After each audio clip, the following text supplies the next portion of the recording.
Hai Sobat Lentera, Tera News kembali hadir menyapa Anda dengan membawakan sederet informasi terhangat dan inspiratif. Kita mulai dari Kabupaten Madiun, Jawa Timur, telah digelar sidang paripurna pelantikan dan pengambilan sumpah Ketua DPRD Kabupaten Madiun di Gedung DPRD Kabupaten Madiun. Ferry Sudarsono dari Partai PDI Perjuangan resmi dilantik menjadi Ketua Dewan Perwakilan Rakyat Daerah Kabupaten Madiun periode 2024-2029.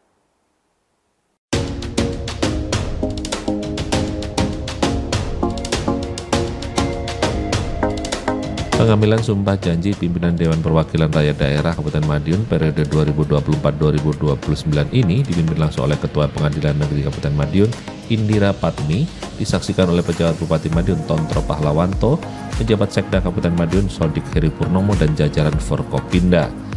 Jabatan Ketua DPRD diduduki oleh Ferry Sudarsono dari Partai PDI Perjuangan dan Wakil Ketua DPRD diduduki oleh Mujono dari Partai Golkar. Kemudian Wakil Ketua 2 DPRD diduduki oleh Ali Masmudi dari Partai Demokrat dan Wakil Ketua 3 DPRD diduduki oleh Slamet Riyadi dari Partai PKB.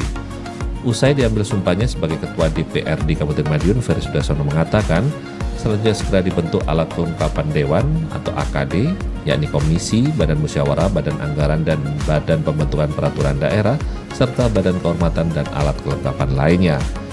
Ditargetkan pembentukan AKD akan rampung pekan depan. Sebelumnya saya mengucapkan selamat kepada Ketua dan Wakil Ketua Pimpinan DPRD periode 2024-2029 ini. Tentunya kami berharap adanya kolaborasi dan sinergitas kita kerjasama yang telah berlangsung selama ini dapat berjalan dengan baik, karena dengan komposisi yang sudah dapat ini, jangankan ke depan Pak ya, untuk minggu depan saya pasti sudah agenda terkait dengan pemerintahan, utamanya pembahasan terkait dengan APBD yang sementara ini sudah jadwal mulai dibahas dengan DPRD. Kali ini saya mengucapkan selamat kepada Ketua dan Wakil Ketua dan sukses untuk Kabupaten Madiun. Ya, alhamdulillah kita masih dipercaya dari partai maupun dari masyarakat PDI Perjuangan. Ucapkan banyak terima kasih masih dipercaya oleh masyarakat Kabupaten Madiun menjadi pimpinan DPRD. Ke depan nanti seperti apa Pak Ferry? Ini kan mepet banget ya waktunya ya. Ya, kita ke depan ini sudah kita bentuk alat kelengkapan besok atau Senin dan sudah kita selesaikan karena ini sudah waktunya pembahasan APBD. Kalau pembentukan komisi dengan Nanti kita sudah waktu Senin lah paling, nanti kita sudah mulai hari ini kita kirim surat. Semoga aja nanti teman-teman ketua fraksi sudah ada masuk, sudah bisa paripurna kembali. Targetnya juga AKD ini selesai kapan? Targetnya minggu depan kita harus selesai. Diketahui pelaksanaan sidang paripurna pelantikan dan pengambilan sumpah pimpinan DPRD dihadiri Pejabat Bupati Madiun, anggota DPRD Kabupaten Madiun, jajaran Forkopimda, dan segenap kepala organisasi perangkat daerah atau OPD. Wiyata Koprasida melaporkan untuk Lentera TV.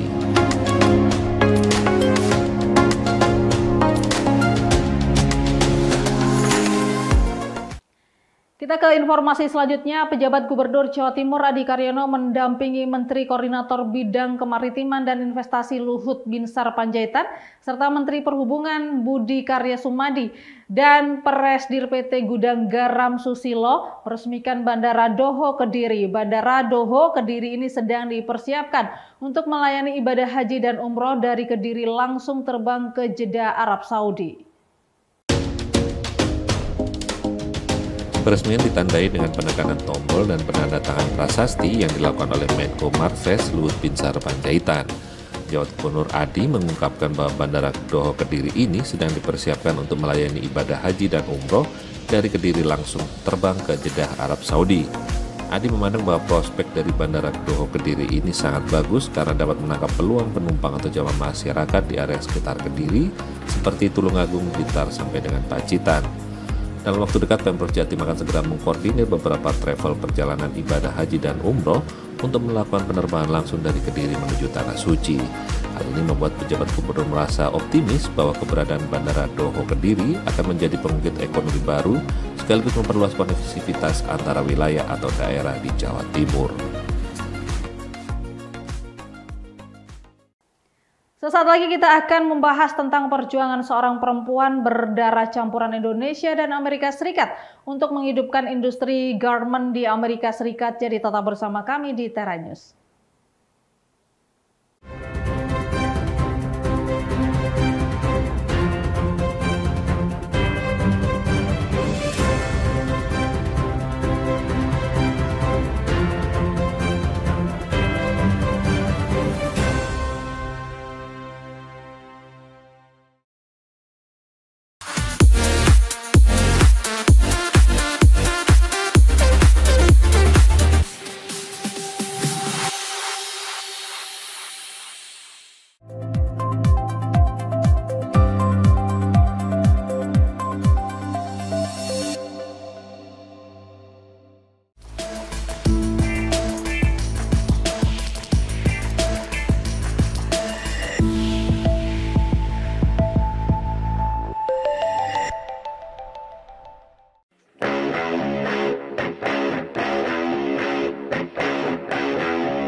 Terima kasih Anda masih bersama kami di Tera News. Kota Baltimore pernah jadi pusat manufaktur dan industri garment Amerika Serikat di awal tahun 900-an. Seiring berjalannya waktu, banyak pabrik pindah keluar Amerika Serikat. Para penjahit Baltimore mulai kehilangan pekerjaan dan kini seorang perempuan berdarah campuran Indonesia Amerika Serikat berupaya hidupkan kembali industri garment di kota tersebut. Para penjahit, desainer, bahkan pengajar, semua sibuk di distrik garment Baltimore. So now it's over 20,000 square feet. 20,000 square feet of a needle trades district in Baltimore. Para wirausahawan muda ini berupaya mengembalikan kejayaan garment yang mewarnai kota Baltimore 100 tahun silam. Industri garment Baltimore mencapai puncaknya saat jadi sentra produksi seragam tentara ketika Perang Sipil AS. Pada 1900-an, Baltimore adalah salah satu dari 5 sentra produksi pakaian di Amerika, sebelum akhirnya meredup awal abad 21. Gregory Hardy yang sudah jadi penjahit 30 tahun, menjadi saksi meredupnya industri di Baltimore. The late 70s and early 80s, Baltimore used to have a lot of men's shops and boutiques. And then, things started to leave the country. The designers took their wares to overseas. Lesunya industri garment Baltimore menggerakkan hati Stacy Stoop, perempuan Baltimore berdarah Amerika Indonesia yang sudah malang melintang di industri fashion di Amerika, Eropa, dan Indonesia selama 20 tahun. Pada 2021, dia berhasil menggalang dana dan mengumpulkan para pelaku industri di gedung ini yang sebelumnya bekas pabrik garment. But we were only trying to activate this side. But as a result of people seeing us on the news and thinking, oh, who's this crazy person doing this run?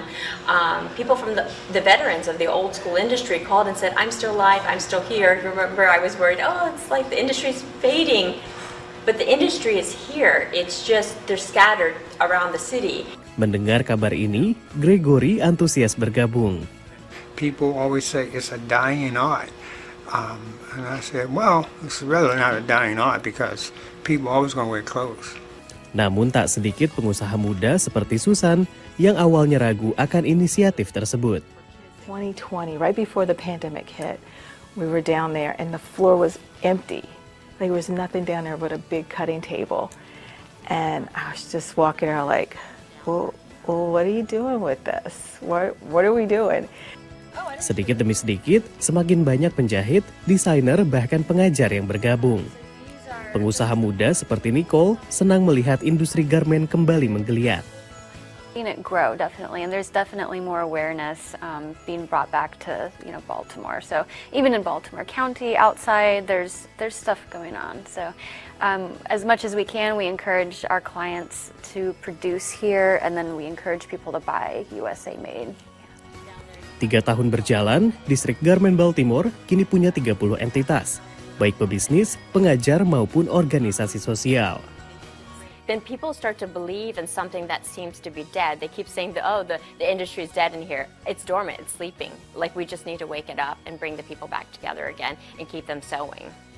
Dari Baltimore, Maryland, Rio Tuasikal dan Nia Iman Santoso, VOA. Robot tanpa awak yang beroperasi di perairan semakin berkembang seiring meningkatnya pasar untuk robotika bawah air. Kapal yang bergerak mandiri dan drone bawah air banyak digunakan untuk berbagai hal mulai dari eksplorasi lautan hingga misi pencarian dan penyelamatan. Kapal tanpa awak atau USV bernama The Otter ini mondar-mandir di air saat melakukan peragaan di Sungai Thames di London. That's a autonomous USV, fully electric USV, using sonar technology, collecting data from the seafloor underwater, and stitching that together with GPS mapping, so that we can see what the seafloor looks like. The Otter tampil di konvensi teknologi bawah laut di London bersama berbagai macam robot lautan lainnya. Pasar untuk robotika bawah laut diperkirakan akan meningkat lebih dari 3 kali lipat selama dasawarsa berikutnya, karena teknologi telah berevolusi untuk memberi solusi yang lebih murah bagi berbagai misi. Previously, you'd have to have a big vessel and big chunky equipment to gather this data, and we've narrowed that down to a single operator sitting at home behind his desk. Drone bawah air dari perusahaan Chasing ini dirancang serbaguna dan mampu melakukan inspeksi kapal dan infrastruktur, penelitian ilmiah, bahkan penyelamatan. One of our robots, we can attach 20 plus accessories. Let's say for scientific research or for environmental, we got water samplers or sensors. For search and rescues, you can use sonars, imaging sonars to detect bodies. Juga untuk tugas yang terlalu berbahaya bagi manusia, seperti mencari ranjau darat di sepanjang pantai. Sementara robot bayonet dari Green Sea IQ dirancang untuk bekerja di zona selancar yang ombaknya banyak. What robots and autonomy gives us is it gives us new jobs to do, new ways of working. Banyak pihak memperkirakan akan terdapat lebih banyak robot perairan yang diproduksi pada tahun-tahun mendatang. Dari Arlington, Virginia, saya Helby Yohanes dan tim VOA. Ya, informasi tadi mengakhiri Tera News saat ini. Anda dapat saksikan kembali tayangan saat ini di YouTube channel kami Lentera TV Media dan website kami lentera.tv. Saya Catherine Ellison pamit undur diri. Terima kasih dan sampai jumpa.